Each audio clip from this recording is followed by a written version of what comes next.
तो hello everyone, आप लोग को फिर से स्वागत करते हैं अपने YouTube channel maths by rule पर। और आज का जो वीडियो है ये काफ़ी इंपॉर्टेंट वीडियो है। इस वीडियो में हम लोग देखेंगे मैथ्स का प्रीवियस ईयर्स क्वेश्चन जो पूछा गया है एसएससी के एग्जाम में, वो इसके थ्रू में हम लोग जो भी इम्पोर्टेंट कॉन्सेप्ट है उसको हम लोग रिवाइज करेंगे। अगर आप लोग का सिलेबस कंप्लीट हो गया है तो ये वीडियो आप लोग के लिए काफ़ी हेल्पफुल रहेगा, ठीक है। जिसके थ्रू हम लोग जो भी इम्पोर्टेंट कॉन्सेप्ट होता है वो हम लोग क्विक रिवीजन के पर्पज से इसको हम देखेंगे, ठीक है। वीडियो को पूरा लास्ट तक देखिए और अगर चैनल पर अगर नए हैं तो आप चैनल को जरूर सब्सक्राइब कर लीजिए ताकि और भी अच्छे वीडियो और भी अच्छे क्वेश्चन के साथ आपका नोटिफिकेशन मिल जाए, ठीक है। तो चलिए हम लोग आज का जो पहला क्वेश्चन है उस क्वेश्चन को देखते हैं। तो पहला क्वेश्चन में जो बोल रहा है, ठीक है, पहला क्वेश्चन में बोल रहा है कि two pillar of equal height stand on either side of a roadway which is 150 meter wide at a point in between pillars. The elevation of the pillars are x degree and y degree, so that 10x degree is equal to 2/5 and 10y degree is equal to 3/5. Then the height of each pillar. बोल रहा है कि दो pillar है, ठीक है। तो हम लोग चलिए बनाते हैं। पहले दो पिलर है जो इक्वल हाइट के हैं, ठीक है। ये दो पिलर हो गया, ये दो पिलर हो गया, दोनों इक्वल हाइट का है। अब इनके बीच का जो डिस्टेंस दिया हुआ है, पिलर के बीच का जो डिस्टेंस दिया हुआ है वो हमारा कितना दिया हुआ है 150 दिया हुआ है, ठीक है। और जो एंगल ऑफ एलिवेशन मतलब जो इसका टॉप से एंगल बन रहा है वो दिया हुआ है x डिग्री, और दूसरा पिलर जो है उसका जो एंगल ऑफ एलिवेशन है वो दिया है y डिग्री, ठीक है। तो हमारा 10x जो होता है 10x डिग्री जो दिया हुआ है वो 2/5 दिया हुआ है। अब देखिए 10x होता है क्या, ये परपेंडिकुलर बाय बेस होता है, ठीक है। तो हमारा परपेंडिकुलर क्या हो जाएगा 2 हो जाएगा और बेस हमारा जो है वो हमारा 5 हो जाएगा, ठीक है।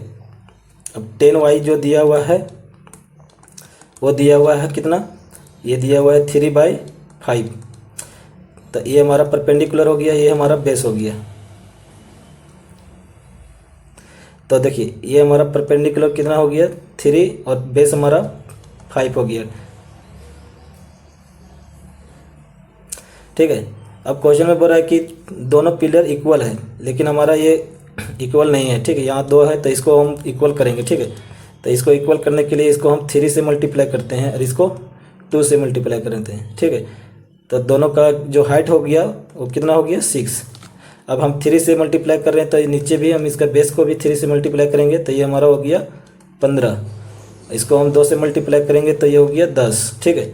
अब दोनों को ऐड करेंगे तो कितना हो गया 25 हो गया हमारा। लेकिन जो दिया हुआ है वो कितना, इसका चौड़ाई जो दिया हुआ है वो 150 मीटर दिया हुआ है। तो एक यूनिट का वैल्यू निकलेगा, कितना निकलेगा, ये निकलेगा 6 मीटर, ठीक है। अब हमको निकालना है हाइट। जो हमारा हाइट है वो हमारा कितना है 6 यूनिट। अब 6 यूनिट को हम 6 मीटर से मल्टीप्लाई करेंगे तो हमारा निकल के कितना आ गया 36 मीटर, जो हमारा ऑप्शन नंबर बी इसमें दिखा रहा है, ठीक है। तो ऑप्शन नंबर बी हमारा सही हो जाएगा, ठीक। तो इस क्वेश्चन के थ्रू हम लोग जो ट्रिग्नोमेट्री रेशियो है उसको एक बार क्विक रिवीजन करते हैं। तो ट्रिग्नोमेट्री रेशियो में हम लोग साइन थीटा पढ़ते हैं। ये साइन थीटा क्या होता है, परपेंडिकुलर बाय हाइपोटेन्यूज, ठीक है। कोस थीटा होता है क्या, कोस थीटा का होता है बेस बाय हाइपोटेन्यूज। और टेन थीटा होता है जिसको अभी देखें हम लोग परपेंडिकुलर बाय बेस। इसका रेसिप्रोकल हम देखते हैं, ये होता है कोसेक थीटा। ये कोसेक थीटा क्या होता है हाइपोटेन्यूज बाय परपेंडिकुलर। इसका रेसिप्रोकल हो जाएगा सेक थीटा का हो गया हाइपोटेन्यूज बाय बेस। और ये हो गया कोट थीटा का हो जाएगा बेस बाय परपेंडिकुलर, ठीक है। अब साइन थीटा और कोसेक थीटा का अगर मल्टीप्लाई करेंगे तो हमारा निकल के आएगा 1, ठीक है। Sine theta into cosec theta को मल्टीप्लाई करेंगे तो हमारा निकल जाएगा 1। और कोस थीटा और सेक थीटा को मल्टीप्लाई करेंगे तो ये निकल के आएगा 1। इसी तरह से टेन थीटा ऊपर में लिख देते हैं और इसको कोट थीटा से मल्टीप्लाई करेंगे तो इसका वैल्यू निकलेगा 1, ठीक है। तो इस क्वेश्चन के थ्रू हम लोग ये 3-4 कॉन्सेप्ट था हम लोग रिवाइज कर लिए। चलिए आगे हम लोग और देखते हैं नेक्स्ट क्वेश्चन। तो देखिए नेक्स्ट क्वेश्चन क्या बोल रहा है कि 12 सेंटीमीटर ऊंचाई और 7 सेंटीमीटर त्रिज्या वाले एक ठोस धातु बेलन को पिघलाया जाता है और 12 सेंटीमीटर ऊंचाई वाले रखते हुए 1:2 के अनुपात में 2 शंकु में ढाला जाता है। पहले और बाद में समतल पृष्ठीय क्षेत्रफल यानी फ्लैट सरफेस एरिया में कितने प्रतिशत का परिवर्तन होगा। ठीक है, तो क्वेश्चन को पहले आराम से पढ़िए और इसको समझिए। चलिए पहले हम क्वेश्चन को थोड़ा छोटा कर लेते हैं। तो हमको जो सिलेंडर है उस सिलेंडर को पिघलाकर एक कोन में बनाते हैं, 2 कोन बनता है। ठीक है, तो हमारा जो वॉल्यूम होगा वो इक्वल होगा, यानी वॉल्यूम ऑफ, जिसका हम वॉल्यूम निकालेंगे सिलेंडर का, वो इक्वल होगा किसका, वॉल्यूम ऑफ कोन का। ठीक है, वॉल्यूम ऑफ कोन का। तो वॉल्यूम ऑफ सिलेंडर क्या होता है, ये होता है पाई आर स्क्वायर इंटू एच। अब एक कोन का क्या होता है वॉल्यूम, वो होता है 1/3 into pi r square into h. लेकिन यहाँ वह हमारा 2 कोन बन रहा है। ठीक है, 2 कोन बन रहा है, तो दोनों का वॉल्यूम को ऐड करेंगे तो हमारा सिलेंडर का वॉल्यूम के इक्वल होगा। ठीक है, तो पहला जो कोन है उसका वॉल्यूम निकालेंगे 1/3 पाई R1 का स्क्वायर इंटू एच। एच हमारा दोनों जगह कॉमन है क्योंकि 12 सेंटीमीटर सिलेंडर का भी दिया हुआ है हाइट और 12 सेंटीमीटर कोन का भी दिया है। ठीक है, तो दोनों का हमारा एच है। दूसरा जो कोन है उसका वॉल्यूम निकालते हैं तो 1/3 पाई R2 का स्क्वायर इंटू एच। तो इसको हम सोल्व करेंगे। ये देखिए पाई एच है, कैंसिल कर देंगे और पाई भी कैंसिल हो जाएगा। हमारा निकल के आ जाएगा ये are square equal to 1/3 R1 का स्क्वायर प्लस 1/3 R2 का स्क्वायर। ठीक, अब इसको 3 इधर ले जाएंगे तो हमारा हो जाएगा 3R स्क्वायर इक्वल टू हो जाएगा R1 का स्क्वायर प्लस R2 का स्क्वायर। ठीक है, अब अभी हमको और, ठीक है, अब देखिए क्वेश्चन में जो है फ्लैट सरफेस एरिया का बात कर रहा है। तो फ्लैट सरफेस एरिया क्या होता है पहले उसको देखिए समझिए। क्वेश्चन में बोल रहा है फ्लैट सरफेस एरिया के बारे में। तो फ्लैट सरफेस एरिया क्या होता है, ये अगर सिलेंडर है, मान लेते हैं हम लोग ये सिलेंडर है। ठीक है, सिलेंडर को हम लोग इस तरह से ड्रॉ कर लेते हैं। तो जो फ्लैट सरफेस एरिया होगा वो क्या होगा, वो हॉरिजॉन्टल के पैरेलल जो रहता है एरिया उसको हम फ्लैट सरफेस एरिया बोलते हैं। ठीक है, तो जो सिलेंडर होगा ना उस सिलेंडर का जो फ्लैट सरफेस एरिया निकालेंगे,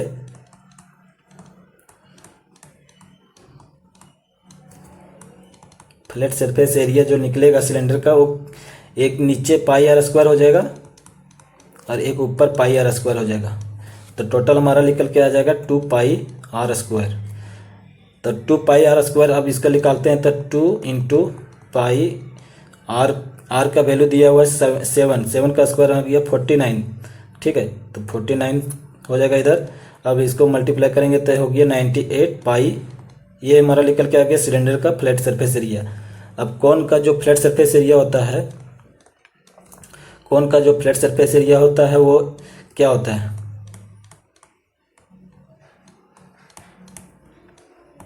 तो कोन जो होता है देखो इस तरह से होता है कोन। तो कोन का फ्लैट सरफेस एरिया एक ही रहेगा पाई आर स्क्वायर। ठीक है, लेकिन यहाँ 2 को कोन बन रहा है तो दोनों का निकालना पड़ेगा, दोनों का ऐड करेंगे तो कितना निकलेगा, पाई R1 का स्क्वायर प्लस पाई R2 का स्क्वायर। ठीक है, तो ये हमारा निकल के आ गया किसका, सिलेंडर का, कोन का निकल के आ गया। इसको हम पाई कॉमन ले लेते हैं तो R1 का स्क्वायर प्लस R2 का स्क्वायर लिख सकते हैं। अब देखो हमको यहाँ पर R1 का स्क्वायर प्लस R2 का स्क्वायर दिया हुआ है। ठीक है, तो हम लिख सकते हैं 3R का स्क्वायर। इसको हम लिख सकते हैं पाई इंटू 3R स्क्वायर। तो जो कोन का फ्लैट सरफेस एरिया और निकलेगा, अब यहाँ R का वैल्यू है रखेंगे 7 सेंटीमीटर। तो हमारा जो होगा 7 का स्क्वायर करेंगे 49, यानी कि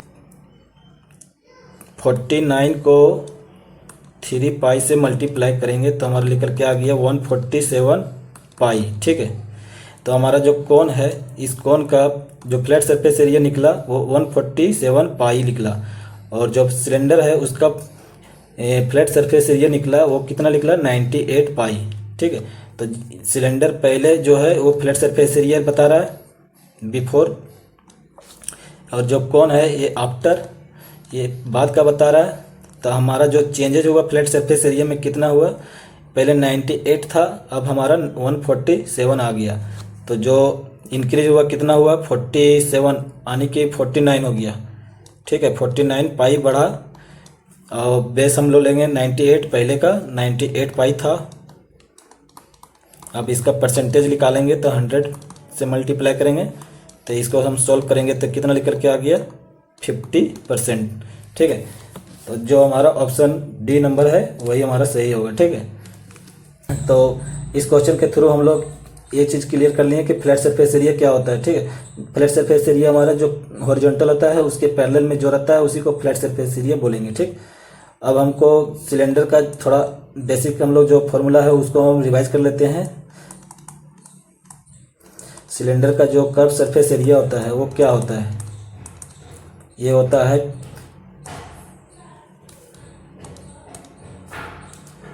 है 2 पाई r इंटू एच। ठीक है, और जो टोटल सरफेस एरिया होता है वो क्या होता है, ये होता है 2 पाई r h प्लस 2 पाई r स्क्वायर। ठीक है,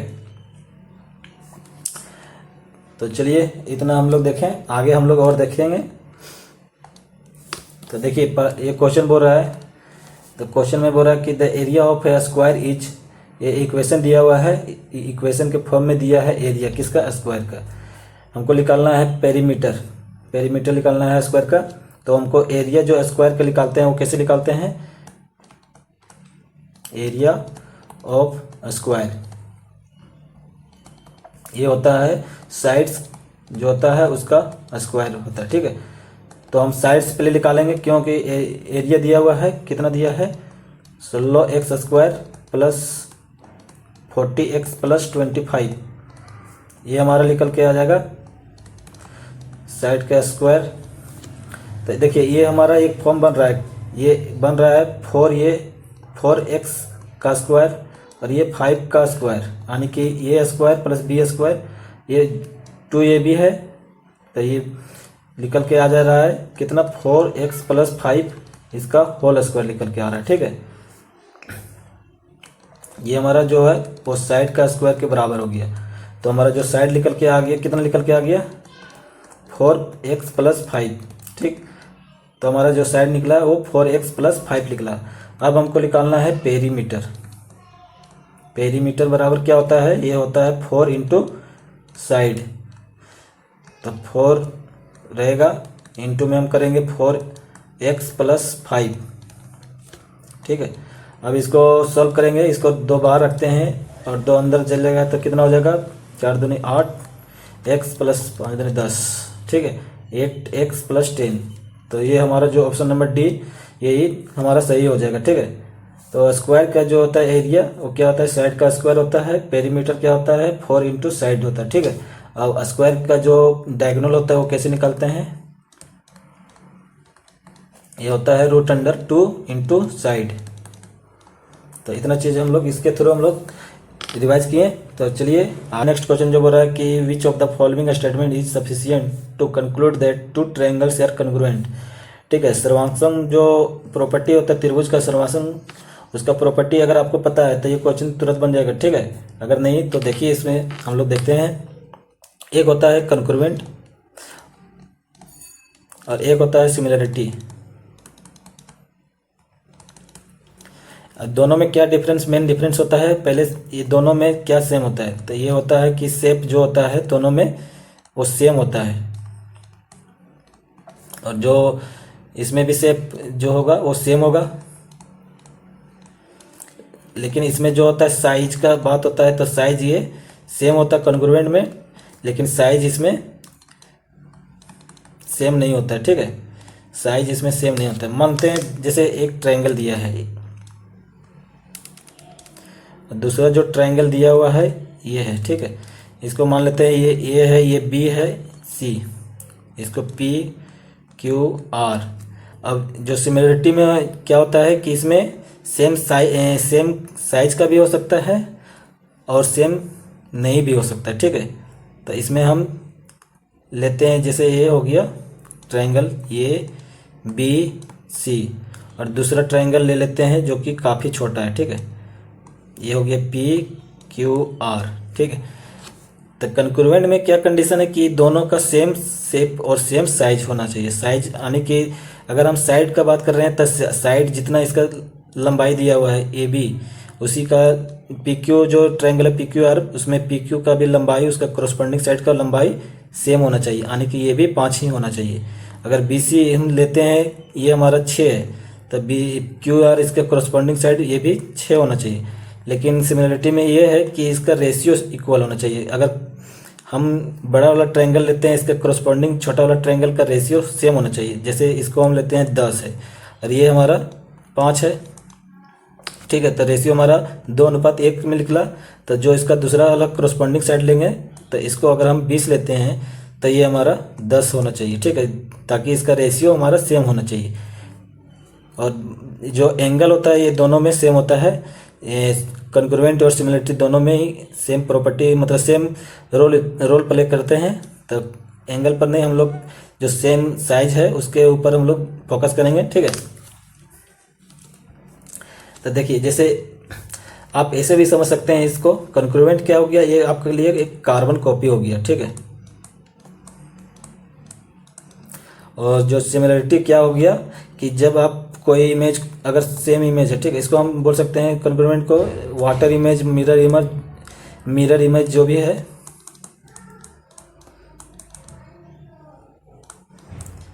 मतलब इसको इस तरह से आप समझ सकते हैं।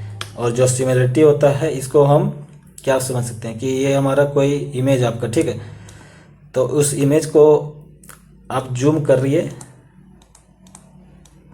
जूम इन करिए और जूम आउट करिए, ठीक है। तो जो इमेज तो सेम ही है, सेम शेप का है, लेकिन उसका जो साइज है जूम इन करने पर ज़्यादा होता है, जूम आउट करने पर छोटा होता है। तो इस सिमिलरिटी में क्या है कि इसका जो इमेज तो सेम ही है, लेकिन इसका जूम इन करने पर छोटा हो गया, जूम आउट करने पर बड़ा हो गया। तो इस पर हम लोग सॉल्व करेंगे। देखिए पहला जो क्वेश्चन, तो चलिए हम लोग इतना चीज़ को ध्यान में रख के इस क्वेश्चन को सॉल्व करते हैं। तो क्वेश्चन में जो बोल रहा है, पहला क्वेश्चन क्या है कि this have the 2 equal sides and the same perimeter. अगर हम मान लेते हैं कि 2 साइड दिया हुआ है, वो सेम दिया हुआ है दोनों का। तीसरा है कि प्रॉपर्टी जो पेरीमीटर है वो सेम है। तो तीसरा, अगर पेरीमीटर दिया है तो पेरीमीटर से तीसरा साइड हमारा निकल सकता है आसानी से, ठीक है। पेरीमीटर अगर मान लेते हैं कि यही ट्रायंगल है, इसमें पेरीमीटर दिया हुआ है वो हमारा 20 दिया हुआ है, ठीक है। तो हमारा जो तीसरा साइड निकलेगा कितना निकल के आ जाएगा, 9 निकल के आ जाएगा, ठीक। तीनों साइड हमारा जो है इक्वल हो जाएगा। तो हमारा ये कंडीशन सेटिस्फाइड करता है, तो हमारे लिए ये ऑप्शन सही हो जाएगा, ठीक है। तो जो क्राइटेरिया, जो मतलब कंडीशन हो गया कंक्रूवेंट होने का, तो क्या क्या होता है वो एक बार देखते हैं। वो तीनों साइड इक्वल होना चाहिए, ठीक है, और 2 साइड, 2 एंगल या एक साइड, ठीक है, या 2 साइड और एक एंगल, ये सब इक्वल होना चाहिए। ये 3 का क्राइटेरिया होता है इसका कंक्रूवेंट होने के लिए। तो चलिए हम लोग आगे नेक्स्ट क्वेश्चन देखेंगे। तो अगला जो क्वेश्चन बोल रहा है, अगला क्वेश्चन जो दिया हुआ है, ये क्वेश्चन को हम लोग सॉल्व करेंगे। तो इस तरह के क्वेश्चन को हम लोग क्या करते हैं, जनरली हम लोग के लेकर सॉल्व करते हैं, ठीक है। तो इसको हम देखिए सॉल्व कैसे करेंगे। ये 6 के पावर x है, इसको हम k मान लेते हैं। तो हमारा जो 6 बराबर निकल के आ जाएगा वो k के पावर 1/x निकल के आ जाएगा। उसी तरह से हम 3 के पावर y को हम k मानेंगे, तो ये हमारा 3 निकल जाएगा कितना, k के पावर 1/y। और 2 के पावर z है, इसको हम k मानते हैं, तो 2 हमारा कितना निकल के आ जाएगा, 2 बराबर 1/z, ठीक है। अब देखिए इस 6 और 3 और 2 में कोई रिलेशन हम बनाते हैं। इसको अगर दोनों को मल्टीप्लाई करेंगे तो हमारा 6 निकल के आता है, यानी कि हम इसका k के पावर 1/x हम इक्वल कर सकते हैं k के पावर 1/y इंटू के पावर 1/z। ठीक है, अब हम लोग सर्ट्स और इंडेक्सेस में प्रॉपर्टी पढ़ते हैं कि अगर a के पावर m, अगर a के पावर n से मल्टीप्लाई है तो हम लिख सकते हैं a के पावर m प्लस n। तो उसको हम लोग यहाँ पर अप्लाई करेंगे, हम इसको लिख सकते हैं k के पावर 1/y प्लस 1/z। ठीक है, ये हमारा हो जाएगा k के पावर 1/x।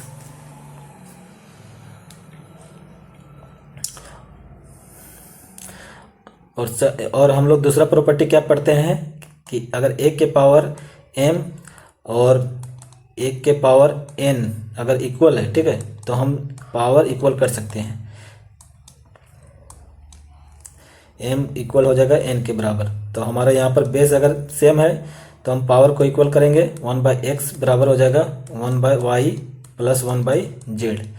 ठीक है, तो हम 1/y प्लस 1/z का वैल्यू हम 1/x हम पुट करेंगे क्वेश्चन में, तो हमारा निकल के कितना आ जाएगा 1/x माइनस 1/x निकल के आ रहा है हमारा 0। ठीक है, तो जो हमारा ऑप्शन नंबर बी है वो ही हमारा सही होगा। ठीक है, तो ये भी आसान क्वेश्चन है। तो चलिए हम लोग आगे नेक्स्ट क्वेश्चन देखेंगे। नेक्स्ट क्वेश्चन क्या बोल रहा है कि the concentration of 3 wine A B C 3 wine है, उसका कॉन्सेंट्रेशन दिया हुआ है 10%, 20% और 30%। ठीक है, they are mixed in the ratio of 2, 3 और x resulting in 23% concentration solution, find the value of x। यानी कि 3 वाइन है, 3 वाइन का कॉन्सेंट्रेशन दिया हुआ है, उन तीनों वाइन को अगर किस रेशियो में मिलाया जाता है वो दिया हुआ है। ठीक है, जो फाइनल सॉल्यूशन बनता है उसका कॉन्सेंट्रेशन दिया हुआ है, हमको निकालना है x का वैल्यू। तो इस क्वेश्चन को देखिए हम लोग कैसे बनाते हैं, ए बी सी ये 3 वाइन है। ठीक है, इसमें हमारा जो कॉन्सेंट्रेशन या तो रेशियो दिया हुआ है, तो रेशियो हमारा दिया हुआ है कितना 2, 3 और x। ठीक है, और इसका जो कॉन्सेंट्रेशन दिया हुआ है क्या दिया हुआ है, ये दिया हुआ है 10%, ये दिया हुआ है 20% और ये दिया हुआ है 30%।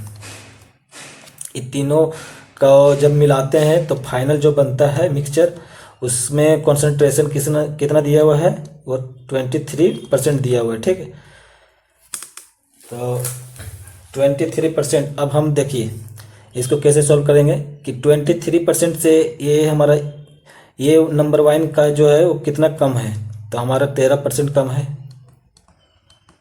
ठीक है, 13% कम है, रेशियो में ये हमारा 2 है, तो टोटल हमारा लिख लेगा कितना, तो 26% कमी लिख लेगा। ठीक है, अब बी नंबर वाइन का है, उसमें कितना कमी है, ये हमारा 3 का कमी है। ठीक है, तो टोटल 3 है, तो 3 टोटल कितना निकल के आ जाएगा, 3 से मल्टीप्लाई करेंगे तो ये टोटल 9 निकल के आ गया। ये हमारा कमी है। और एक्सेस हमारा ज़्यादा जो है वो सी नंबर वाइन का है, तो उसका कितना है, ये 7 ज़्यादा है कितना पर, तो ये हमारे एक्स वैल्यू नहीं पता है, तो हम निकालेंगे तो टोटल कितना लिख लेगा इसका 7x%। ठीक है,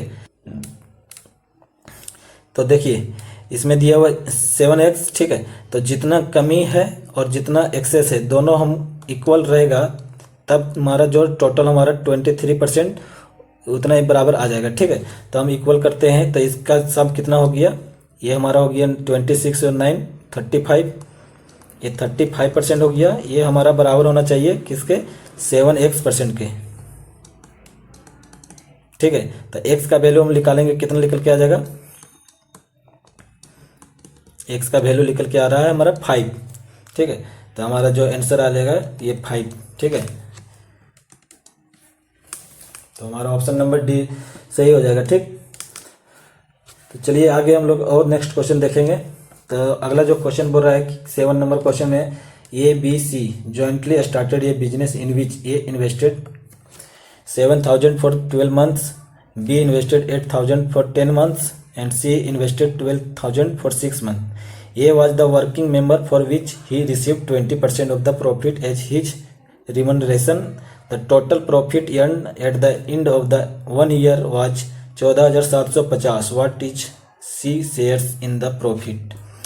तो पार्टनरशिप के क्वेश्चन को सॉल्व करने के लिए हम लोग पहले क्या करेंगे, तो हम लोग अगर पार्टनरशिप का क्वेश्चन सॉल्व करना है तो हमको पहले प्रॉफिट पर ध्यान देंगे, ठीक है। प्रॉफिट में हमारा जो 100% है उसमें से हम किसको दे रहे हैं और कितना बच रहा है, ठीक है। उसी को जो हमारा अगर देने के बाद जो बचता है उसी को हम लोग तीनों में डिवाइड करेंगे, ठीक है। तो हम लोग क्वेश्चन बनाते हैं। इसको ABC 3 पार्टनर है, इन दोनों का जो इन्वेस्टमेंट है, इन तीनों का जो इन्वेस्टमेंट है वो दिया है 7000, ये दिया है 8000, ये दिया है 12,000, ठीक है।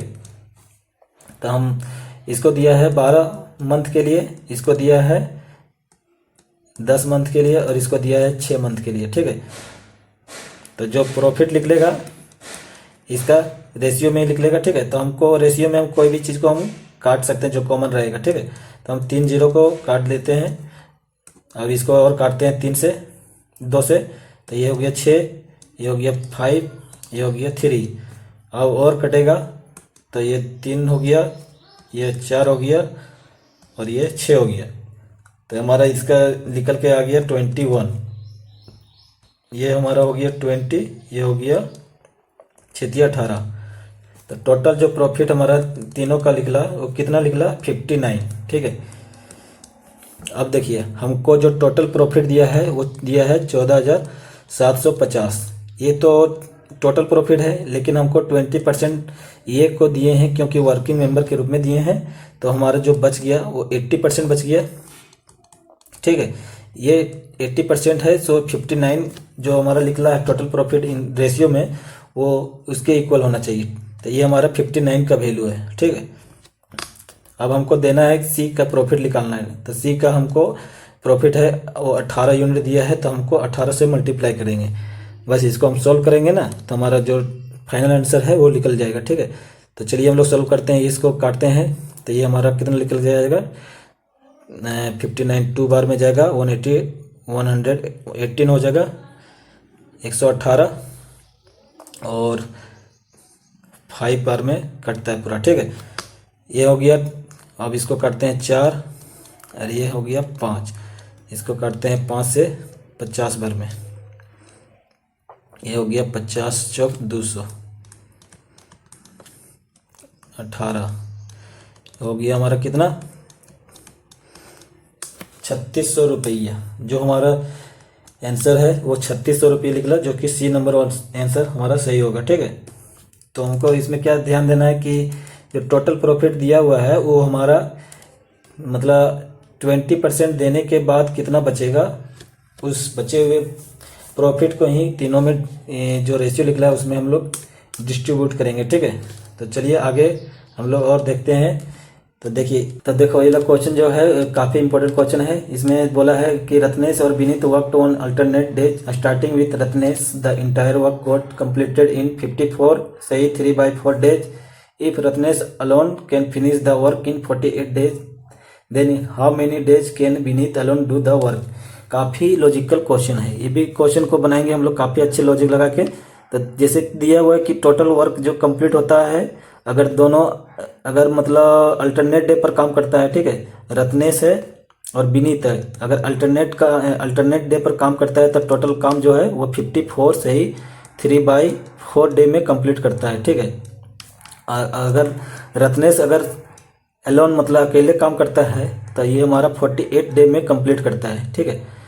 तो अल्टरनेट डे में क्या है कि हम पहले इसको टाइम को डिवाइड करते हैं। टाइम मतलब कि इसमें 54 डे जो लगा है 54 डे को हम अगर डिवाइड कर देते हैं कि रत्नेश कितने दिन काम करता है और विनीत कितने दिन काम करता है, तो हम टाइम पहले निकालते हैं। तो रत्नेश के निकल जाएगा, ये हमारा 27 डे काम करेगा और विनीत है ये भी 27 डे काम करेगा, ठीक है।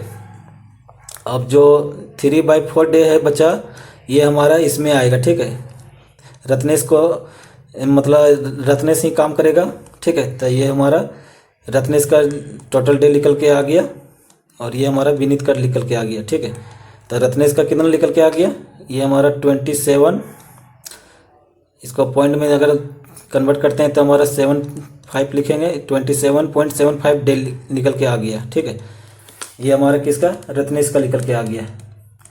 लेकिन एक्चुअली जो है रत्नेश वो कितने दिन में काम करता है। अगर वही सेम काम है, रत्नेश अगर अकेले काम करेगा वो 48 डे में काम करेगा, लेकिन अगर अल्टरनेट डे पर अगर विनीत के साथ काम करता है तो ये 27.75 डे में कंप्लीट कर देता है।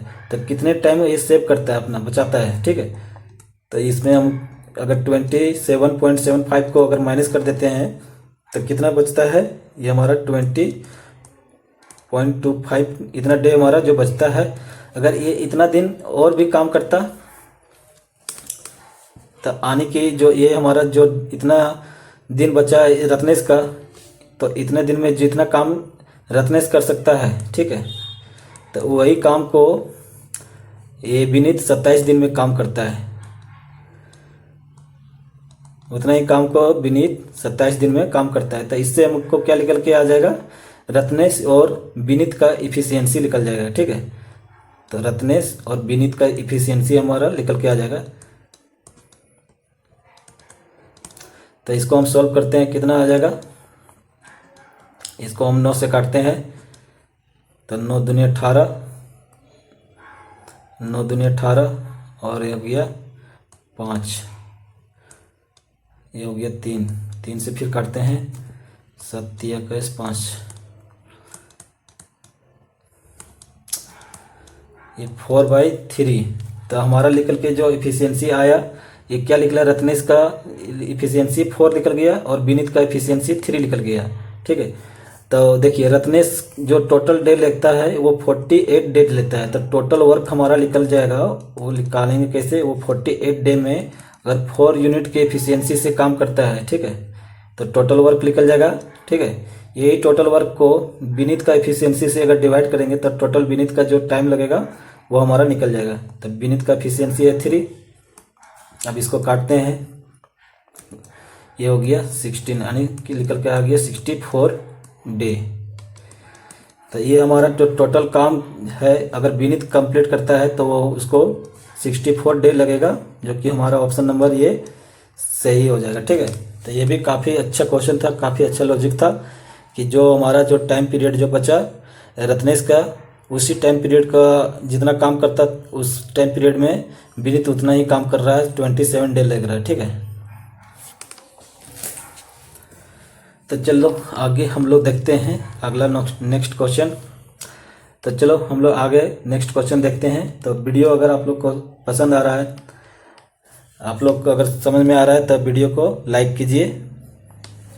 और अगला क्वेश्चन क्या बोल रहा है कि ये बस travel 1/3 of the distance initially at the speed of 40 kilometre and next 1/3 of the distance 50 kilometre per hour and the final 1/3 of the distance at 60 km per hour. Find the average speed of the bus for the entire journey. तो हमारा जो average speed निकालते हैं, ये average speed का formula क्या होता है कि टोटल डिस्टेंस, ये टोटल डिस्टेंस इसको हम टोटल टाइम से डिवाइड करते हैं। ठीक है,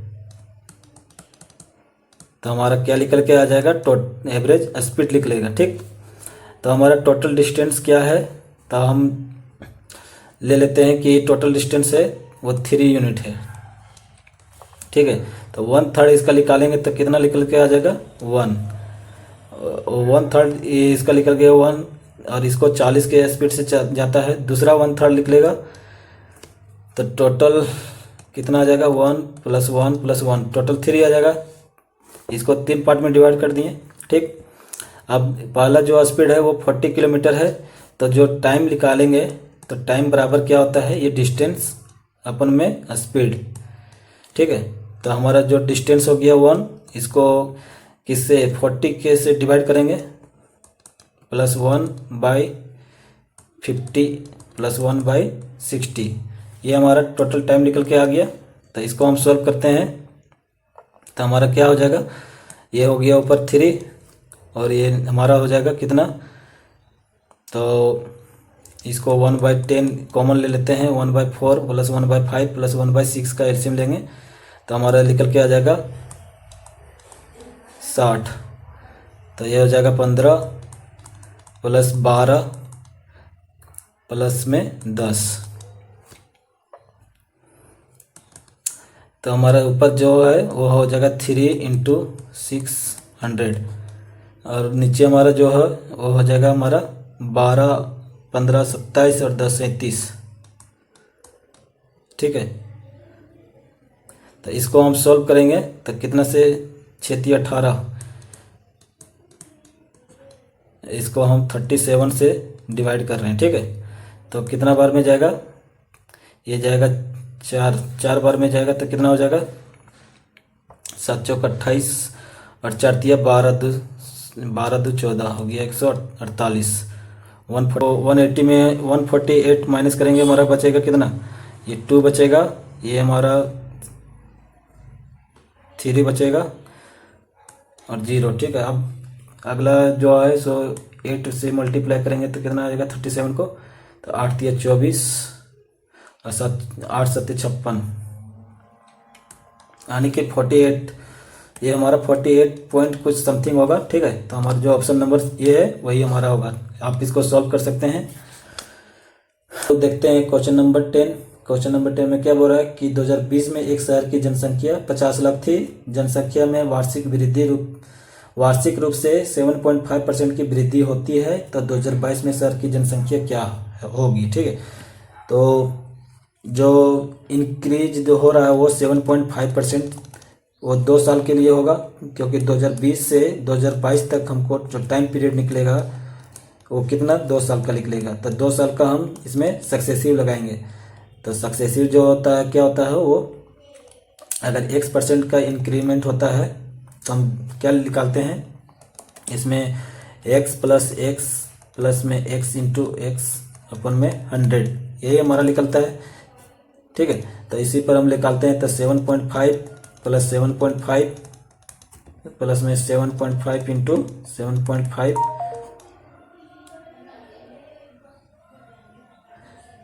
बाई 100, तो टोटल जो निकल के आ गया हमारा कितना, वो 15।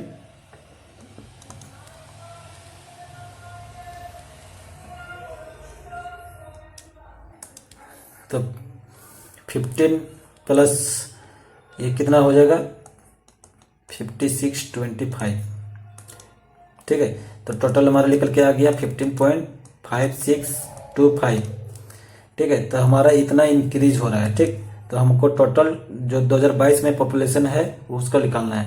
तो टोटल 2022 में कितना हो जाएगा, ये 100% इसका ऐड हो जाएगा, तब कितना हो जाएगा 115.5625, इतना परसेंट 2022 का पॉपुलेशन हो जाएगा। ठीक है, तो हमारा जो पॉपुलेशन जो दिया था 2020 में वो 50 लाख दिया हुआ था, ये था 100% का, हमको निकालना है 115.5625, इसका निकालना है। ठीक है, तो हमारा इसमें सॉल्व करते हैं, 2 0 4 0 से इसको हटा देते हैं, तो 5 से मल्टीप्लाई करेंगे तो 5 × 5 = 25, 5 × 2 = 10 और 2 = 12, 6 × 5 = 30 और 1 = 31 और 5 × 5 = 25 और 3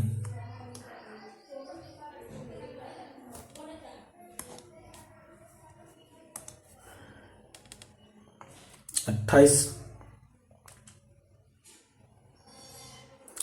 और 5 × 5 = 25 और 2 =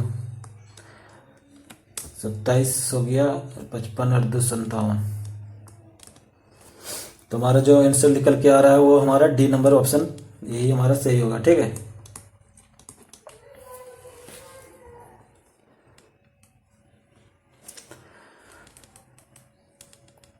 ठीक है, तो आज के लिए हम लोग इतना ही रखते हैं, आगे और ठीक, तो आज के लिए हम लोग इतना ही रखते हैं, आगे और भी क्वेश्चन लेके आएंगे। ठीक, तब तक के लिए thank you and take care.